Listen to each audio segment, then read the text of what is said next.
अस्सलाम वालेकुम व्यूअर्स, क्या चाल है। उम्मीद है कि आप लोग सब खैरियत से होंगे। तो आज हम बात करने वाले हैं कि हंगरी वर्क वीज़ा के बारे में कि हंगरी का वर्क वीज़ा कैसे हासिल कर सकते हैं, वो भी किसी बगैर एजेंट के। हंगरी का वर्क वीज़ा हासिल करना बहुत ही आसान है और आप ये आसानी से सारी डॉक्यूमेंट पूरे करने के बाद ये वीज़ा अप्लाई कर सकते हैं और 100% ये वीज़ा आप अप्लाई कर सकते हैं। इसमें कोई मुश्किल बात नहीं है, आपको आसानी से ये वीज़ा मिल सकता है। तो वीडियो शुरू करने से पहले आप दोस्तों से रिक्वेस्ट है कि इस चैनल को सब्सक्राइब कर लें और बेल आइकन को क्लिक कर लें ताकि हर आने वाली नई वीडियो आपको आसानी से मिल सके। तो जो इसकी वीज़ा की आपको मैं बताने वाला हूँ, जो इसका प्रोसेसिंग टाइम है। सबसे पहले प्रोसेसिंग टाइम के बारे में बात करते हैं कि इसका प्रोसेसिंग टाइम क्या है और आपको कितने दिन में ये वीज़ा मिल सकता है। तो इसका जो प्रोसेसिंग टाइम है, आपके डॉक्यूमेंट तैयार होंगे या आप जब ये वीज़ा अप्लाई करने की पे आपने अपनी एप्लीकेशन सबमिट करवाएंगे तो उस टाइम ये आपको 30 से 45 दिन लगेंगे आपको, ठीक है। तो आपके ये डॉक्यूमेंट सारे वो आप पे रेडी करेंगे और फिर आपको बाय कोरियर भेजेंगे। और जो इसका अगर आपका वीज़ा लग जाता है, आप वीज़ा अप्लाई करते हो, आपको वीज़ा मिल जाता है, तो ये आपका परमिट लगेगा। 2 साल का हंगरी का वर्क परमिट आपको मिलेगा। और इसके बाद इसका जो पेमेंट का तरीकाकार है कि आपने उनको पेमेंट कैसे करनी है, पेमेंट करने का बहुत ही आसान तरीकाकार है और आपने सारी पेमेंट एकदम नहीं कर देनी उनको, ठीक है। आपने जिस तरह वो आपको बोलते जाएंगे, आप उनको पेमेंट करेंगे और पेमेंट आपने ऑनलाइन कर सकते हैं और ऑनलाइन आपने डेबिट कार्ड से भी कर सकते हैं, इसमें कोई इशू नहीं है। तो सबसे पहले आपने इनको 525 यूरो एडवांस देने हैं जब ये आपका काम स्टार्ट करेंगे, ठीक है। आपने 525 यूरो जब इनको सेंड कर दिए तो फिर ये आपका काम स्टार्ट कर देंगे और दूसरी पेमेंट भी आपने 525 यूरो ही इनको सेंड करनी है। वो उस टाइम करनी है जब आपके तमाम कागजात ये रेडी कर लेंगे, तमाम डॉक्यूमेंटेशन आपकी तैयार हो जाएगी। तो आपको ये कंप्लीट होने के बाद आपको ये सारे डॉक्यूमेंट की कॉपी देंगे कि ये चेक कर लें आपके डॉक्यूमेंट तैयार हैं, ठीक है। तो उस टाइम आपने 525 यूरो इनको सेंड करनी है। बाकी जो बचता है 450 यूरो, वो आपने कब सेंड करनी है, वो तीसरी पेमेंट है। वो तीसरी पेमेंट उस टाइम करनी है जब आपका वीज़ा आपको मिल जाएगा, ये आपको डॉक्यूमेंट सेंड कर देंगे, ठीक है। टोटल जो कॉस्ट है वो होगी इसकी 1500 यूरो, ठीक है।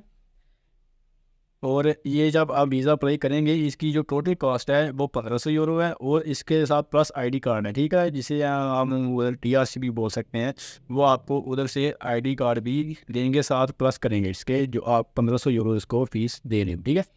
तो इसके साथ आ जाते हैं, अगर आप ज़्यादा लोग हो, 5 से 10 बंदे हो, ठीक है, आप उनको इकट्ठा अप्लाई करते हो तो आपको वो डिस्काउंट भी दे सकते हैं, आपको डिस्काउंट भी उसमें मिल जाएगा। और इसमें जो आपने उनको अपने बारे में डिटेल देनी है, इन्फॉर्मेशन देनी है, उसमें जो जो वो आपसे मांग रहे हैं कि आपके पास कौन कौन सी आपकी डिटेल होनी चाहिए, वो जब आप वीज़ा अप्लाई करेंगे तो वो आपसे ये एक फॉर्म देंगे जिसमें आपने ये सारा कुछ फिल करना है, जिसमें आ जाता है आपका फर्स्ट नेम, लास्ट नेम आ जाता है, आपका मुकम्मल address, ID card, post code, जितना भी है वो आपने। ये जब आप उनकी वेबसाइट पर जाएंगे तो वहाँ पर ये सारी डिटेल मांगेंगे आपसे, ठीक है। ये स्टार्टिंग में होता है। तो उसमें आपका ज़िला कौन सा है, ये सारी चीज़ें आपने बतानी है उनको कि आपका मुकम्मल एड्रेस होना चाहिए जो जो आपने उनको देना है। और उसके बाद जो दूसरा है इसका, दूसरी चीज़ है इसकी, उसमें आ जाता है आपका फ़ोन नंबर देना है, आपने व्हाट्सअप देना है, वाइबर, टेलीग्राम, ईमेल, जितनी भी आपके पास ये कनेक्ट हैं, ठीक है, कॉन्टैक्ट्स मौजूद हैं, आपने सारे उनको ये देने हैं। तो अगर आप फ़ोन नंबर व्हाट्सअप भी दे दें फिर भी आपका काम चल जाएगा। ईमेल आपकी ज़रूर साथ लगेगी, ठीक है। तो उसके बाद जो अगली इनकी रिक्वायरमेंट है वो भी साल लगेगी। उसके बाद डेट ऑफ बर्थ आएगी। उसके बाद आपका कंट्री कौन सा है, आपका सिटी कौन सा है, आपका अगर विलेज में या अगर आप गांव में रहते हैं तो आपका विलेज कौन सा है, ये सारी आपने डिटेल उनको देनी है। नेशनलिटी आपकी जो सी भी है, और हाँ, अगर नेशनलिटी आपकी पाकिस्तान की है तो आप पाकिस्तान की देंगी, अगर बांग्लादेश की है तो बांग्लादेश। आपके एशिया में बहुत सारे कंट्री हैं जो ये वीज़ा अप्लाई कर सकते हैं, इनके खिलाफ बंदा पाकिस्तानी ही कर सकता है, ठीक है। ये दूसरे भी कर सकते हैं, अफ़गानी भी कर सकते हैं, पाकिस्तानी भी कर सकते हैं, बंगाली भी कर सकते हैं, और भी जो इतने नए कंट्री हैं जो एशिया में हैं वो सारी ये कर सकते हैं अप्लाई। ये सारी डिटेल आपको इनकी वेबसाइट पर मिल जाएगी और आप इनसे कॉन्टैक्ट करने के बाद ये काम कर सकते हैं। और आपकी एजुकेशन कितनी होनी चाहिए, आपकी एजुकेशन आप ज़बान बोल सकते हो, जो भी आपको इंग्लिश आती है, ठीक है। और कौन कौन सी ज़बान बोल सकते हो ये भी आपने बताना है, और उसका कौन सा लेवल है आपने ये भी बताना है। ये सारी इनकी चीज़ें होती है, आप किस लेवल पर ये लैंग्वेज बोल रहे हो, ठीक है। अगर आप मैरिड हो तो वो भी आपने डिटेल देनी है, अगर अनमैरिड हो वो भी डिटेल देनी है, अगर आप डिवोर्स हो तो आपने वो भी डिटेल इनको साथ देनी है, और आपके बच्चे कितने हैं ये भी आपने बताना है, आपकी बीवी है और आपके मदर का नेम ये भी आपने बताना है, अपने पासपोर्ट के तमाम पेजेस की फ़ोटो कापी कर फुर्सत पर करके वो भी आपने देनी है, और अपने दूसरे जो है आपकी फ़ोटो आप वाइट बैकग्राउंड के साथ पासपोर्ट साइज एक फ़ोटो साथ देंगे आप, उसके बाद पुलिस सर्टिफिकेट साथ लगेगा, और जो ये थे आपके डॉक्यूमेंट, ठीक है, ये आपने जो डॉक्यूमेंट देने हैं। इसके बाद जो आपका एम्प्लॉय डॉक्यूमेंट करेगा वो और चीज़ है, वो उसे तैयार करने होंगे, वो उसने खुद तैयार करने के बाद ही आपको ये देने हैं, और उसमें क्या होना चाहिए उसके पास जो आपको देगा, आपको परमिशन है, एप्लीकेशन जो आपने वो आपको देगा, ठीक है, एम्प्लॉयमेंट कॉन्ट्रैक्ट आपको देगा, उसके बाद कंपनी का टैक्स नंबर देगा, उसकी जो कंपनी रजिस्टर्ड है या नहीं रजिस्टर्ड है वो आपको देगा, वो ये सारे डॉक्यूमेंट्स वो खुद तैयार करेगा, ठीक है। तैयार करने के बाद वो आपका जो फाइल है वो सबमिट करवाने के बाद आपका जो वर्क परमिट है वो आपको देगा। उसके बाद ये सारी डॉक्यूमेंट तैयार करने के बाद ही आप अपने जो एम्बेसी है हंगरी की, जो भी वीज़ा डील कर रही है हंगरी की एम्बेसी, उसको ये आप जमा करवाएंगे, ठीक है।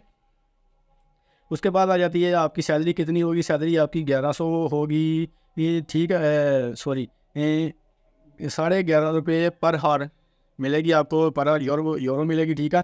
इसमें 2 शिफ्ट होगी, जो सुबह 7 से 9 बजे की एक शिफ्ट है, और शाम को 9 बजे, सॉरी 19 से लेकर सुबह 7 बजे तक, ठीक है। ये आपको ये दूसरी 2 शिफ्टें होंगी, इसमें काम में शिफ्टें चेंज होती रहती हैं काम में। तो एक शिफ्ट 12 घंटे की होगी, उसके बाद काम कोई मुश्किल नहीं होगा, काम नॉर्मल होगा, आप आसानी से कर सकेंगे, इसमें कोई मुश्किल नहीं है, ठीक है।